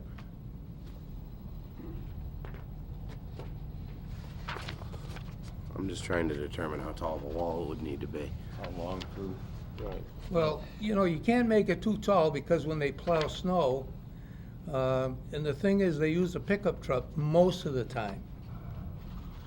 So you can't have a 5-foot wall. So for that, as opposed to it being riprap, I mean, you're the engineer on all of this, so I'll have to lean on you for this one. As opposed to using the riprap that you're proposing, if you were to put a wall in, stone wall, to try and, as best you can, you know, keep the aesthetics of New England stone walls in the area. Yeah. How high would that wall need to be? 4.5 to 6 feet, roughly. I mean, 4.5 to 5.5 is probably ballpark, but the 6 foot is potential. Safe. Above ground. Yeah. And the reason being is that it's a cut wall. So this wall has to be dug down from behind, built up, and then backfilled over. So I can't just put it right at the property line and go straight up. In fact, this wall, the way it works, with that 1-to-1 batter in the cut, I can only put the wall, basically the face of the wall, 1.5 feet behind the curb. And then from there, vertical, 4.5, 6 feet roughly, and then taper back, 6 to 8 feet to the property line at 2%, 1% flat. So, Just so you know, once you get over 4 feet, it requires a building permit, and then it also requires a safety railing at the top. And a structural design. So we can't just go out there and kind of take boulders and put them in place and just say, yeah, that's good enough for us. It would need to be a structurally designed wall. It's not going to be small.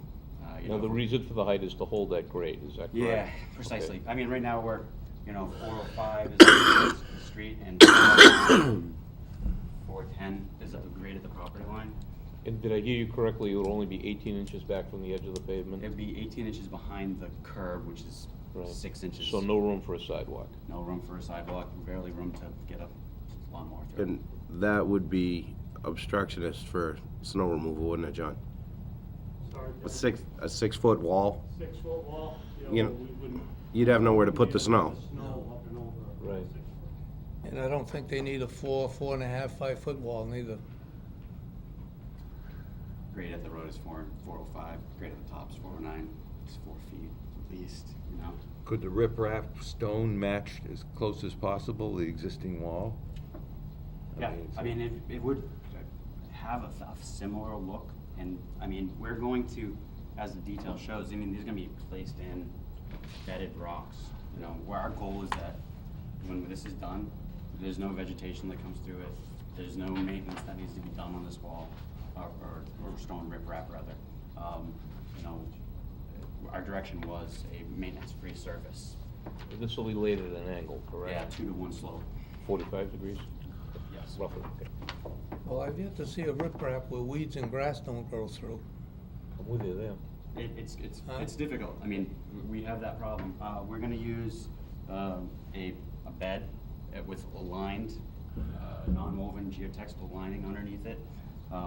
But seeds and everything else fall in the rocks. They can grow in the rocks. Look at the riprap wall that's on Gilbo Street. It's a riprap banking. They just done it over. It takes about 3, maybe 4 years, and you get all the weeds and grass coming up through it. This is gonna be different than just riprap placed on a slope. Well, I mean, the long and the short of it is from the way that it sounds, an over 6-foot retaining wall is not feasible. Again, it's 4.5 to 6 foot. It's difficult. I think you'd be closer to the 4-foot elevation, however, nonetheless, it's a 4-foot wall. The town would own and be responsible for the wall and the maintenance of the wall, as opposed to just a treated surface, an But outlet surface. Even the 4-foot wall is making it so, the retaining wall means there's no sidewalk. And it also means a limitation on where am I gonna be able to put snow when I'm plowing the road. And we have limitation on the south side as too. There's another landscaped berm wall there as well. So now we've got throttled on both sides. It gets a little tight. If you put the riprap in, would the town be weeding it occasionally, the area? Assume responsibility? That'll never happen. You know who's gonna maintain it and take care of it? It's gonna be me to keep my yard up. It's gonna be nobody else. I mean, we could always just put grass there, but everybody doesn't wanna go. Right now, the whole thing from 100 feet down is grass, and then this area that we're gonna widen is just full of a bunch of poison ivy right now. Tim, you saw it. But everybody's into this wall thing, so So this is what we're if, gonna do. just one, and I'll, A sloping thing. would grass be amenable? If they were to go in and put soil and grass?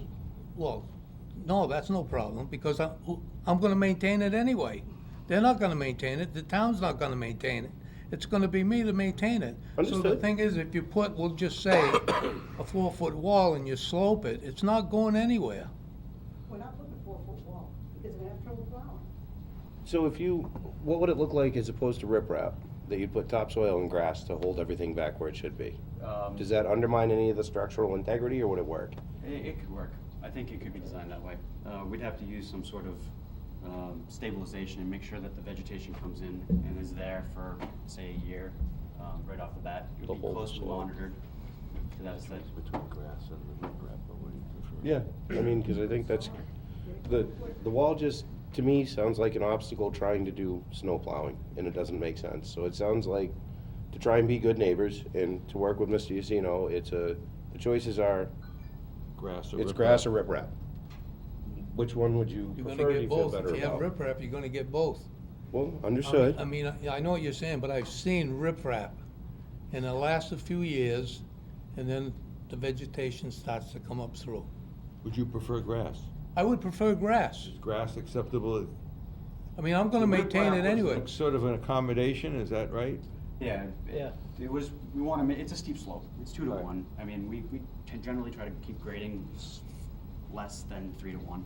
So basically 3 to 1 and beyond, But 4 to right 1, now, 5 to 1. That's what he's got for us. Yeah, and it's, there's About a 2 to there's 1 slope right now. similar Go with grades the outside. grass if it's. Are you okay with the grass, Carol? Are you accepting that? Fine with the grass, they're gonna put a little bit of a wall, you know, it's not gonna be too high, and then the grass goes up, we'll put sod, we'll get it going fast, and it'll look like the rest of his lawn going down. Does that appease you? Well, I know if riprap goes in, what's gonna happen, because I've seen it. Well, we've thrown So- riprap out, and you said you prefer grass. She's willing to do sod. We good Yeah. with that? Yeah. Now, what are you gonna put, we'll say for a wall, or whatever? There's gotta be something there. You can't just slope the whole thing. It'll be like, you know, you can't do it. Is there a wall there now? No. Well, where this parcel is, why it's the way it is because I had 2 trees on there, and I had to take them down, because National Grid cut right through them, and they got to be an eyesore, so I took them down. Mhm. That's why it's Poison a ivy mess. and Yeah, stuff. yeah, I just let the vegetation go. Well, I think if she went in and put a decent underlying soil in there and drops not loam, but sod directly on it, that's gonna hold the bank where it needs to be. That's a natural barrier. Yeah. So- We could make that work. So there's no wall that would be needed. It would just literally be your grass right down to the curbing, right? And that's precisely what we're showing in terms of our grading here. in Well, the Stacy. thing is, you know, how far back do they go to make a slope enough so that it's not gonna wash out? Are you gonna stay in the parameters of what the town owns? Yes. Have to. Yeah, the grading will stay within the right-of-way. We will make sure that the sod is hardy enough to withstand it and pinned, whatever mechanism we need to make sure that erosion control is maintained. I think we can make that happen. Okay. Does that Sounds like a solution. sounds to me like it? I think we need to talk to Highway and then basically confer with the town engineer. He's here. It's highway. Does it make you happy, John? I'm happy. If you're happy, I'm happy, John. Bill? Looks good to me. And Mr. Yacino? We're all happy? Well, It is what it probably not, is. if it's gonna happen, he's probably happier than. I was gonna that say is, relatively yeah, happy. Relatively. I It mean, is what grass it is is. much nicer looking than riprap, and, you know, you won't have to worry about weeds coming up through it. You know, they're willing to put down sod, make sure it's blended in nicely. They'll do everything that they can to prevent, you know, the erosion from happening underneath it. So at least keeps your lawn looking nice and takes care of the weeds that are sitting out there that you would have probably end up having to fight around with anyway. Well, they would have been taken care of. Once this was taken care of, that would have been taken care of. Saved you some yard work, maybe? It's gonna make a little more yard work, really. All right.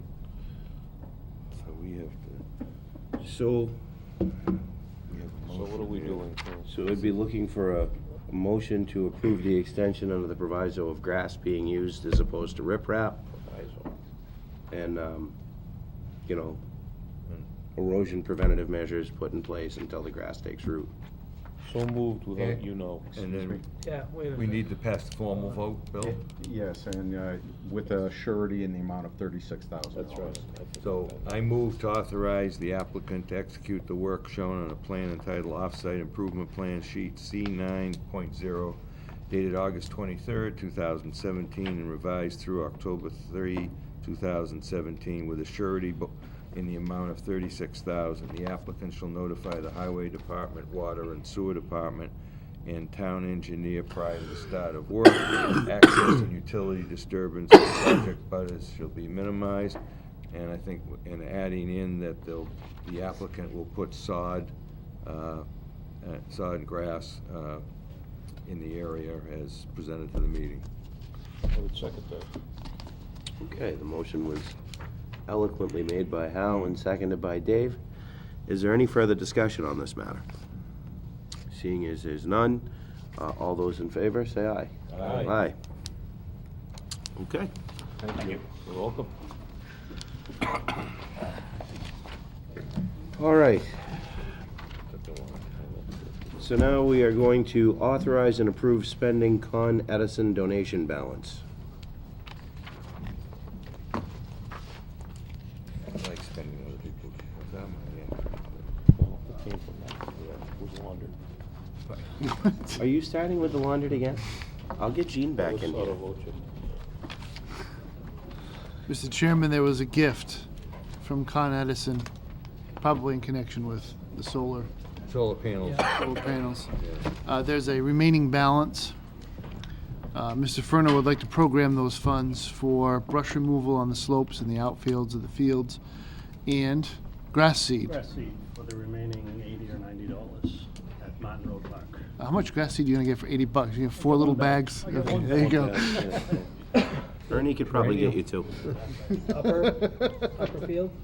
Upper and lower, we cut the brush on upper and lower outfields, all around the perimeter of the parking lot and what have you. The right answer is any field that Bonin is not associated with is the one that you're gonna do the Involved in maintenance most on. all, like myself.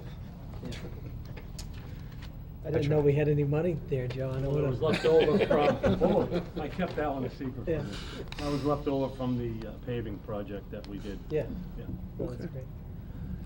Anybody have any objections to his proposed spending of said So dollars? moved.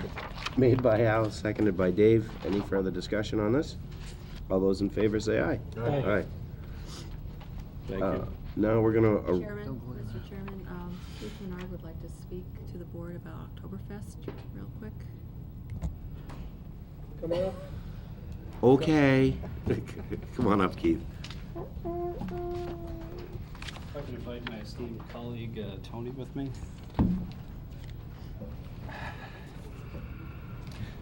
Hi. Long time no see. Yeah, sorry for the last minute addition. We were actually literally having an Oktoberfest meeting while this meeting was going on, so we were kind of jumping in between both places. Do you mind if I? Okay. So, as you know, every year little things creep up here and there, and we we try to put out the fires the best we can. And I think basically what we are just trying to get a reiteration from the board that for insurance reasons, for community reasons, that basically everything within the parameter of Oktoberfest is under our jurisdiction for the entirety of Oktoberfest. And that may sound like, well, what the hell are you doing? The reason is this. In past years, as the event has grown, okay, and it has gotten more popular, even with rainy days, we have some people who don't necessarily feel like they want to financially participate in the event. So what they try to do is they set up on the parameters, okay? And there's really nothing we can do once they're outside of the boundaries of Oktoberfest, but we have some creative people who feel like they can set up inside the parameters of Oktoberfest. And, oh, well, I'm on a friend's stoop, or I'm, on my buddy's lawn. But they're not covered by insurance. And that becomes an issue for the town. So there's two issues with it. One is from a town perspective, you guys don't want bandits, as I'll coin the phrase from the marathon. You guys don't want bandits basically piling into Oktoberfest from an insurance standpoint. Also, we can't continue to put on an event, without people buying the vendor slots. Like that's how the event keeps going. That's how we pay for the entertainment and the rides and all that other stuff. We don't get any funding from the town, for anything that we do. So we're self-supporting. The way that we operate the event from year to year is because the vendors that buy a spot on the street, and some of them are nonprofits. They pay for a vendor site. That's contributing to the event so that we can put it on. And we have some people that try to skirt that, so that they don't have to pay, like the $50 vendor fee. It's not an exorbitant it's fee. not right, but it's actually not even it's- fair to the other vendors that actually pay to help put the event on.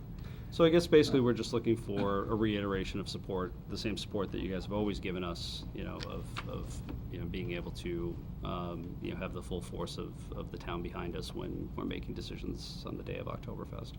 No, that's a fair ask. I mean, obviously barring, like, if there's a couple of kids up on West Street selling lemonade on the people way down, you guys aren't gonna go and crush them. No. All right. No. Or anybody with roosters. Can't make that promise. All right. I guess what it boils down to is that you guys gave us the authority to put the event on. Yep. Right? So we're just reiterating the fact that we have the authority to put the event on. Yeah, I mean, I think, So, I can see where you guys get frustrated, because I know you guys put a lot of work into the fundraising and, putting Oktoberfest together, getting everything all set up down there, and for somebody to hang around on the outskirts, reap the benefits of, 10,000 people that are walking through. And it is something that the town itself has come to rely on. There's a lot of organizations within and without the town that do a significant amount of fundraising on that day. Mm-hmm. So, like I said, we're just trying to make sure that the playing field is level, and that we do have our authority vested from you guys. I don't think we need to make any motions on that. I don't I mean, think it's so, pretty, no. I think you have the full support of this board. Great. awesome. Thank you. We really appreciate it. Thank you, And Bill. we'll see you this Saturday. 73 and cloudy, right? I'm not saying nothing.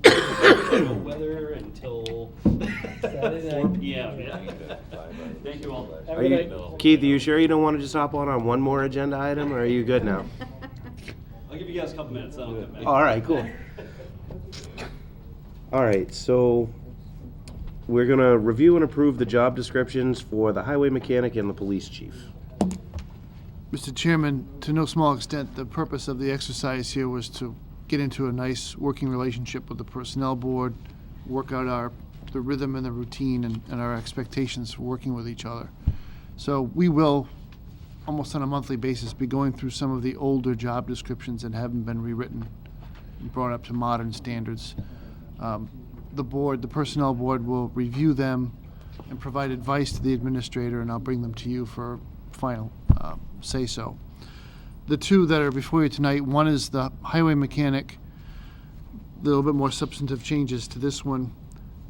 John and I worked on this. We have the opportunity from time to time to recruit very talented people, but we need to progress them into permanent employment with a probationary period where they're actually going to go out and get some third-party credentials, not just our own subjective feedback. Well, it looks like he knows what he's doing, he really knows how to change a tire, but it's more, these professions now have certification programs.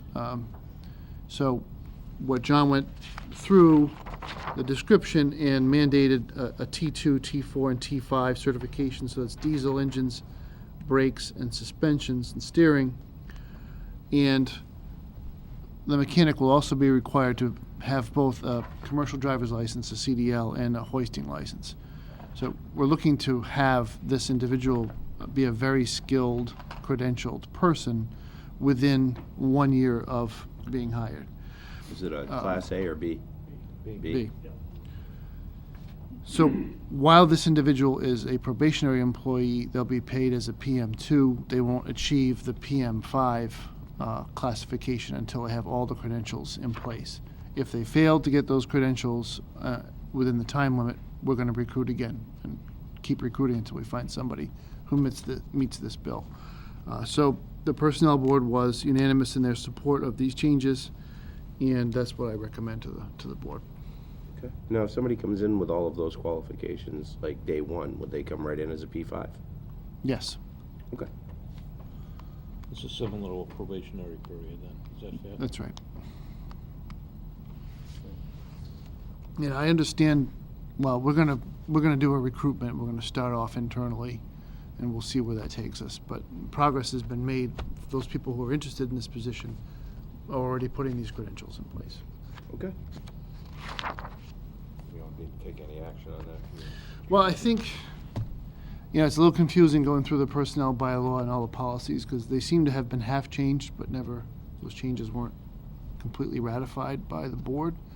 So I would just like to, if you just support those changes, that's going to be it's a simple motion, A or nay on it. I move we adopt the recommendations for the mechanic position as presented. Second. Made by Hal, seconded by Mike. Is there any further discussion on this? Do you have any input into the job description as a mechanic, Dan? As a mechanic, no. No, just checking. Lawyers tend to have opinions on everything, so. I do have an opinion on everything with no input. That's right. Sorry. This is what I live with. All those in favor? Aye. Aye. Mr. Chairman, the next one is the job description for police chief, which for the most part is complete. It was revised most recently in 2010. I've asked that two changes be made. It may be difficult to read through this highlighting and this printout. Better on your online.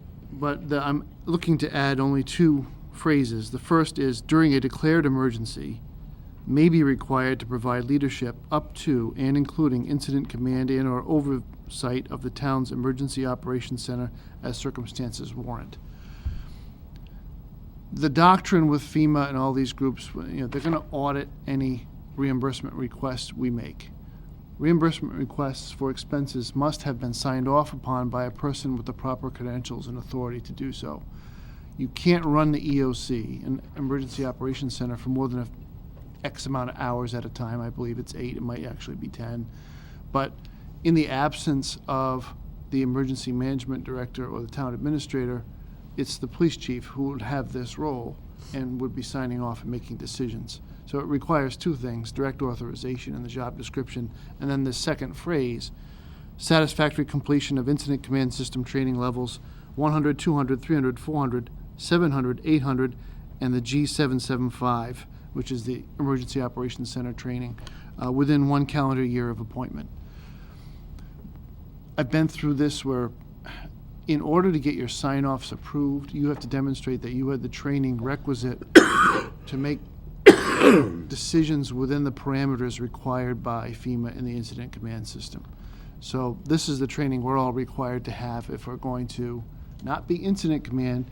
Incident command is the training that our professional fire chief and police chief get on site, on scene, calling in resources, making those decisions. That is not, this is more the civilian side.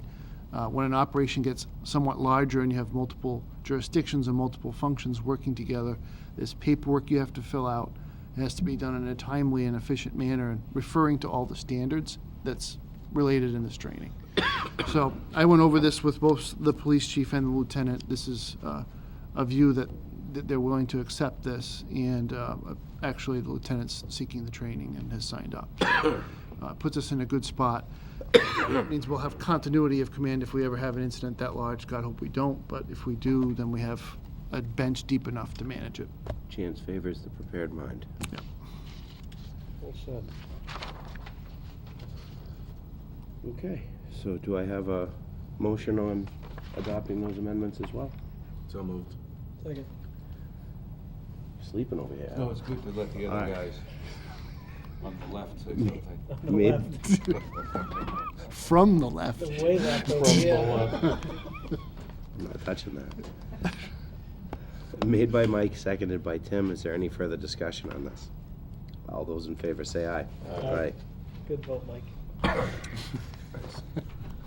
Depends on your perspective. So this brings us to an amendment to the IT regional agreement.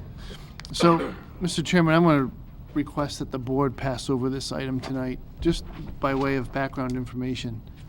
We have a resource sharing agreement with the town of Northbridge for IT services. It's coming up for renewal. My colleague in Northbridge, like me, is recently appointed, but he had a later start date. He wasn't ready to move right from Spencer to Northbridge. And one of the first things he did was take a vacation. I think it's because it was pre-planned, but we haven't had a chance to really sit down and work out the details of this. We're trying to remove the rigidity around how much time this fellow's in our office at any one given time, so that he can do a complete project for us, and then maybe the next week doesn't show up, but it wasn't, rather than splitting the project up into, to make it more a fluid. 3-day project should be all done at once rather than over the course of 3 weeks. Yeah. And we're trying to be more flexible. And the language doesn't allow for that right now. We're just gonna have to iron it out between the two towns. But I wanna make sure they're gonna agree to anything I bring to you, so it's not time. All right, so we're passing over 6. Public records compliance policy, third reading and approval. Has there been any changes since the second reading? No. I would then make a motion to approve the public records compliance policy. Second. Made by Dave, seconded by Hal. My friends to the right are acting quickly again. Yeah. My friends Trying to to the get it left. through are- before the people on the left realize what's going on. All right. Transparency. I will just point out on the third reading document, we still have the Mike Kaczynski, who's long gone. And that has been changed so that the, that document doesn't need the readings, and it will get taken care of. Well, there you go. I'm surprised it's actually still there. I thought I already took care of it, but Yeah, that's thank you. Made the No, see, motion my again? copy I doesn't did. say Mike. Thank you. Kaczynski. No, up top, Oh, the header, there. see? Thank you. So I just point that out for you. You're, Thank you. you take it from there. It's one of I those missed search and that replace one. kind of things. Do you see how the Bonan's big being an letters. obstructionist now? Because my friends to the right made the motion, and now Tim wants to, Filibuster all night. Yeah. We'll talk records. You need a rules committee. so the motion was made by Dave, seconded by Hal. Is there any additional discussion on this needed? I have no further information to pass on. Excellent. All those in favor? Aye. Aye. Thank you. Your report, Mr. Wojcik. Mr. Chairman, as has already been alluded to this evening, we have received a letter of, I guess it's retirement technically, from Patrick Foley, the Chief of Police, Douglas Police Department. He is traveling this evening, can't be here. I thought I would read most of it up because it's very short. It's addressed to the town administrator. Dear sir, as you are well aware, in August of this year, I was offered the Chief of Police position for the town of Williston, Vermont. After much discussion, I have finally signed a contract with Williston, Vermont, and will begin the next phase of my career on Monday, October 16th, when I will be sworn in as Chief of Police. I never thought that this letter would ever be written, as I felt I could work in Douglas for the rest of my career. But reality has set in, and requirements in the state of Massachusetts retirement laws speak. So I am leaving Douglas, and my last day of work will be Wednesday, October 11th, 2017. I want to thank you for your support in your so far brief time here, but I see you bringing Douglas into the future with your drive and commitment to making Douglas better. I leave knowing that the Douglas Police Department is a great department and will continue to be so under the leadership of Lieutenant Nick Miglianico, who I am recommending as next Chief of Police. As I leave Douglas, after over 22 years serving as a Chief of Police, I want to thank all the boards, committees, and town employees who have been very supportive of me during my career here and who I have worked with. This was my home. Thank you so much. It's with great regret that we see this happen. There's a special skill set to being a chief of police in a small town, being visible and accessible and friendly and welcoming at the same time, doing the law enforcement job. We've said it more than once. We'll keep saying it until we have that gathering where we acknowledge, his movement on, but Chief Foley's been an exceptional chief, and the town's been fortunate to have his services, and we accept it with regret.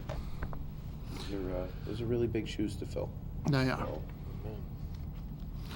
There will be a process. But there's a lot of points made in that letter that are worthy of consideration as well. Will we not see him? I think, no, you will. He's going to be back tomorrow, according to his email. I believe he'll be at Oktoberfest. He'll too. be at Oktoberfest. We'll catch him. I think we're trying to pull together, an appropriate A thing. thing. Yeah. A thingy.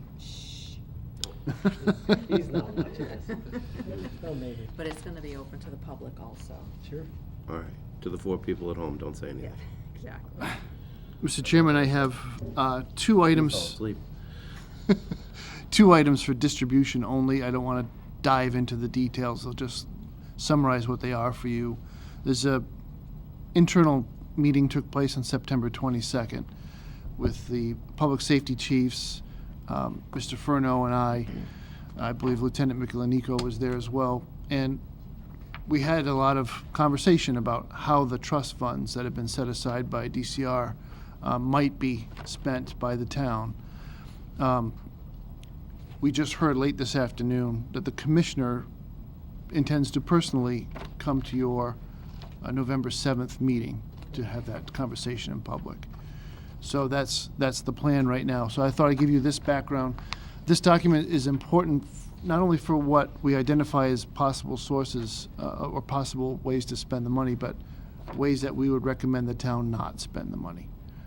There are a number of, your first blush impression may not actually be the best use of the funds, and that's what we tried to parse out in that conversation. The second item that I've distributed for you is truly for your information. I hope nothing ever comes of it, but it's mildly concerning. There's a dam in town on the Dudley Pond that has been rated to be in very poor condition, and it does pose a significant threat to the town should it fail. The owner has been notified more than once of the situation, and if you parse through this letter from DCR, they have until October 6th to have a satisfactory inspection and action plan presented to DCR. It's only being circulated to you because, first of all, I don't want you to ever be surprised by something like this if we were to have some sort of failure. There is no public involvement on behalf of the town yet, but the hazard area does represent, Dudley Pond enters into Centerville Brook, which eventually merges with the Mumford River and runs fairly close along Main Street, and a number of homes that don't have a very high elevation above the existing water level. So a massive outflow of water from the pond would have an impact on a fair number of people in the roadway bed. So it's just in the back of our mind, we have to know that this is going on. So there's plenty of text there for you to go through. Then I have 3 announcements, Mr. Chairman. We're expecting the engineers to come by and inspect the North Street Bridge project for tomorrow, to go through their last-minute punch list. It may be as early as Friday afternoon that the bridge is reopened to traffic. Oh, that's great news. Yeah, as you know, we put November 11th in the contract because we can't predict the weather and other items that may have come up. There were no latent conditions hiding behind the walls there, so it looks like he's ready to rock and roll as early as October 6th, which would be good for Oktoberfest and the movement of traffic around it. We will have one trailing item that will come before you for your ratification, and that is an amendment to the design contract. There were early on, some latent conditions that were discovered when additional analysis was done. The engineering firm didn't come back for a change order. I think there were a lot of changes going on here precisely at that time, so didn't have anybody really to go to. They also made an accounting mistake. We've pushed back. We're not going to make them whole on their accounting mistake, but we will. Bill and I were willing to offer them a couple $1,000s more to make them whole on the extra work they really had to do, for sure, because of the project. So that'll be will be on your agenda for the next meeting, October 17th. On Friday, October 6th, from noon until 2 p.m. at the Beechwood Hotel in Worcester, the Douglas Police Department as a group and Officer Bren individually will be receiving awards from AAA for traffic safety achievements. That is open. Any member of the board who would like to attend, just let us know and we'll add you to the head count. What is the date again? So that's Friday, this coming Friday, Yep. from noon till 2 p.m. at the Beechwood Hotel in Worcester. It's a good meal, Dave. And you'll get your picture That in the is, annual I've been there a report. number of times. Yeah. Been to the Beechwood once or twice. Yeah, that is a good deal. And finally, Mr. Chairman, on Tuesday, November 21st, at 10 o'clock in the morning, at the Mechanics Hall in Worcester, firefighter Cannell will be recognized by the Executive Office of Public Safety and Security for acts of outstanding heroism and bravery at a ceremony that the governor and the state fire marshal will be presiding over. That's a pretty significant event for the fire department. Once again, members of the board are invited. Just let us know and we'll get the head count into that. That's Friday evening? That one's November 21st. That's a Tuesday, and it's at 10 o'clock in the morning. Where is it? Mechanics Hall, which is, I believe, on Main Street, Main Street, Worcester. Worcester. 300 White House. That concludes my report, except I shouldn't. Without any formal written document passed around, I think members of the board know I've spent a lot of time in the last 2 weeks working on the Gilboa Street cannabis grow facility and the various issues arising from building permit application, as well as trying to understand the impact of the recent law change around cannabis regulation will have on our host community agreement. Rich Bowen and I are still reaching out to people to try to get a definitive answer on what the status of that agreement is now.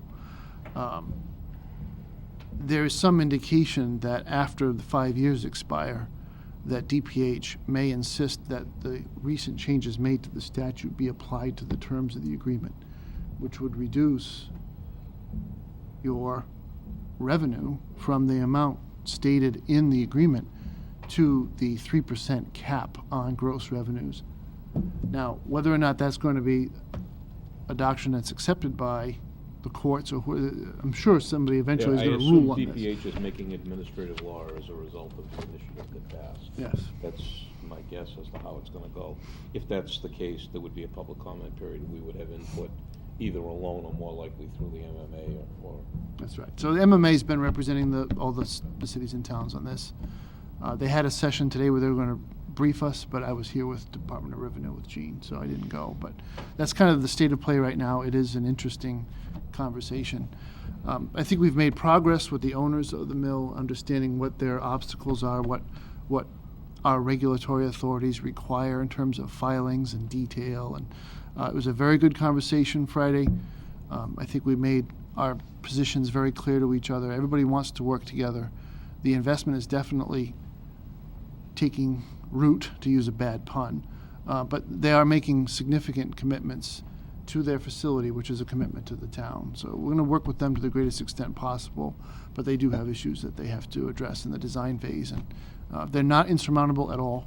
It really is a very reasonable request from the state fire marshal to take into consideration some environmental factors that are not precisely inside the footprint of the grow facility itself. It's the entire building. What's the date potentially that they would have achieved satisfied all the local and state requirements? And The estimate from the architects is it would take them about 2 to 3 weeks to do the analysis that was required. then how about to do the work? It wouldn't be this year. Okay. No, it's not going to be this year. And just remember that this ticklish phrase in the host community agreement, your $10,000 for the ambulance is day one, the day they open the day they get the CO basically for the grow facility. The first tranche of $100,000 comes 1 year after a retail operation operated by this entity has been selling. So their product is moving through the pipeline. So that's, so there's two pieces to this. Now, their approval has two pieces. Their retail facility in Worcester is part of their letter of approval for the grow facility. So that these two things need to move in tandem. But if you have a real problem with your cultivation and you don't have product to bring, you're not going to be on the hook for the 100,000 until you fix that and you're in business for a full year. So, you know, Are not they likely to get all the permits in Worcester to have their sales facility? You know, I tried to read as much as I could of the minutes of those meetings. They seem to be relatively cordial conversations. I mean, there's always opposition, but it went forward. I think they're there. Yeah. Their approvals, like, they don't need anything else. I think There's the not a whole lot up going is- on with that. What, 15 how many licenses are there in Worcester? It's like 15 or? I don't know the answer to that question. It's obviously a lot more than one. As far as, and I mean, my understanding on it is, I think that the pause right now that they're sitting on is they're all set to start doing business in Worcester as a dispensary. They don't have anything to go and dispense. They don't have a product. So now, all of their focus and attention is now sitting on Douglas saying, we need to start producing. Yeah. So, and I think that's where the urgency is coming from the DeCaros and various other things of like, you know, this is costing everybody money at this point. So Go ahead. the build out, the actual framing and construction inside the building is very simple. There's nothing complicated about it. What has not been finished to this date, and which needs to be finished, is the final design on the extraction room. That's where a lot of significant fuels and gas and climate control all come together. It has to be properly sprinklered, and there's also a security arrangement that needs to be understood. You know, there's that loading dock arrangement. This is a cradle to grave chain of custody requirement. So if they're going to have to store trash, then they need to have sequestered space to do that, which is outside of the footprint of the grow facility itself. Right. So it does involve the whole building, and that's why this conversation has evolved in the direction it has. Understood. But we're talking to each other, which I think, and I told them we'll talk as much as, whenever they want to have a meeting, we'll stop what we're doing and have a meeting. Well, I think that's the key to it, is that the more people are talking and staying in front of each other, and if we're keeping this at the forefront of agendas of whatever boards they need to go through or whatever parties they need to go through, I think that's how we're gonna be able to punch this through the end zone. Yeah. Just a comment going back a little bit to the possible DPH regulations in regards to that intruding on our contract. I mean, I'd suggest that's something we need to keep a very close eye on. I'm, to be frank, sitting here doing a slow burn, and that may or may not be another pun, at the idea of DPH coming in and essentially slapping us with another.